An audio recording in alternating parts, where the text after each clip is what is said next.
Sumatera sedang berduka, sedang tidak baik-baik saja. Sumatera berada pada darurat ekologis.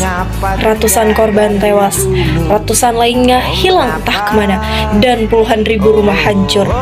BNPB menjelaskan bahwa banjir dan longsor yang terjadi di Sumatera disebabkan oleh siklon tropis Koto di Laut Sulu dan bibit siklon 95B di Selat Malaka.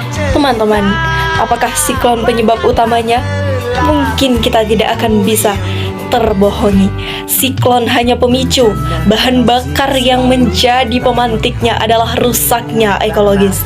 Banjir yang disertai dengan kayu gelondongan, seakan alam berbicara bahwa kayu gelondongan itu tidak mungkin tebang dengan sendirinya.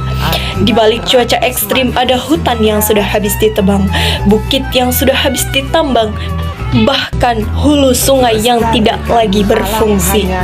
Karena deforestasi dan degradasi hutan di daerah hulu daerah aliran sungai melemahkan kemampuan menahan air sehingga menjadi banjir bandang yang cepat dan kuat. Teman-teman, ini bukan hanya soal cuaca ekstrim, tapi ada faktor tata kelola hutan yang buruk. Teman sekalian, kalau kita melihat dari kacamata hak asasi manusia, disinilah isu HAM muncul. Warga punya hak atas lingkungan yang sehat, hak atas tempat tinggal aman, dan hak untuk dilindungi negara dari bencana. Jika kerusakan lingkungan terjadi akibat kelalaian kebijakan atau izin yang bermasalah, maka masyarakat bukan hanya korban bencana, tapi korban dari keputusan manusia. Pemerintah sudah menyatakan fokus pada kelompok rentan, anak-anak, perempuan, dan penyandang disabilitas. Tapi pertanyaannya, apakah langkah penanganan dan pencegahan sudah cukup untuk melindungi mereka? Atau kita hanya menunggu bencana berikutnya? Teman-teman sekalian, banjir Sumatera mengingatkan kita bahwa perlindungan lingkungan adalah perlindungan hak asasi manusia. Bencana bisa datang dari alam, tapi dampaknya ditentukan oleh kebijakan manusia. Saatnya negara, korporasi, dan masyarakat menuntut tata kelola lingkungan yang adil, karena keselamatan adalah hak setiap warga.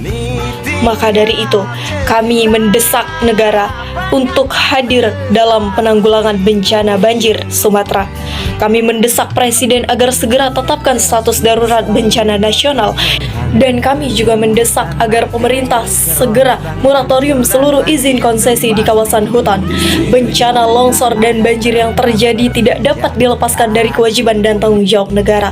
Apa yang terjadi hari ini bukan hanya dampak dari tingginya curah hujan, namun juga dampak dari krisis iklim yang berkaitan dengan aktivitas deforestasi dan masifnya pemberian izin-izin konsesi pada perusahaan pertambangan dan perkebunan yang beraktivitas di wilayah Sumatera.